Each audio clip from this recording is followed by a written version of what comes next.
So for the first question, something that stood out to me or was interesting to me was the fact that each scene started. The title was, like a piece of clothing or fabric that Aster actually used throughout the play.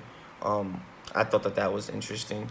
For question number two, what values are being represented in a dramatic world? Um, One of the values is that like of kind of like white supremacy, kind of like white, like being white equals like you have power and stuff in that time, which is very common for the time period that the play was um, created and written in. And then another value that was evident throughout the play was like white people can't be friends, or it's like not socially acceptable to be friends with black people, which again was common in that time period. For question three, something I circled while reading, something that I didn't understand when I was reading was it was talking about um, when George got the wedding gift.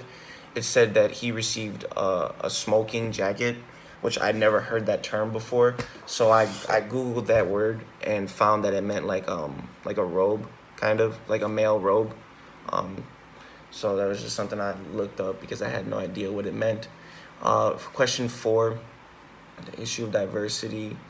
Um, does this play reinforce challenges stereotypes of African Americans?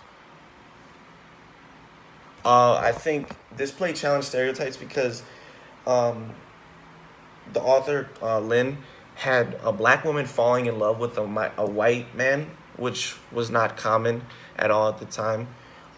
Especially, and he was Jewish too, which kind of make it really like unconventional.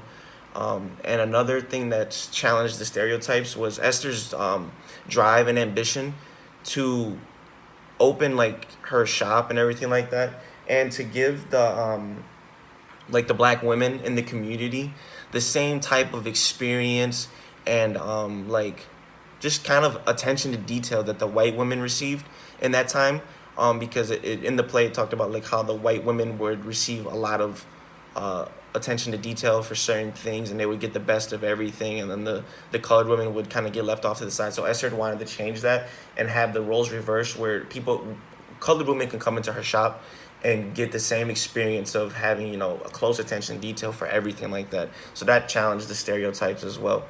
For question five, do stereotypes of African Americans still exist in today? Of course, there's stereotypes for not just African Americans, but for any culture. Um, what creates the stereotypes? So pretty much, I believe what perpetuates the stereotypes is just prejudice, having like predetermined mindsets about people because of their color or because of where they come from. I think in order to overcome, the African American stereotypes or just any stereotypes at all, is to go with an open mind and not have those prejudices that you have in your mind that you've kind of been raised with maybe, or that you've witnessed throughout time, because not everybody is the same.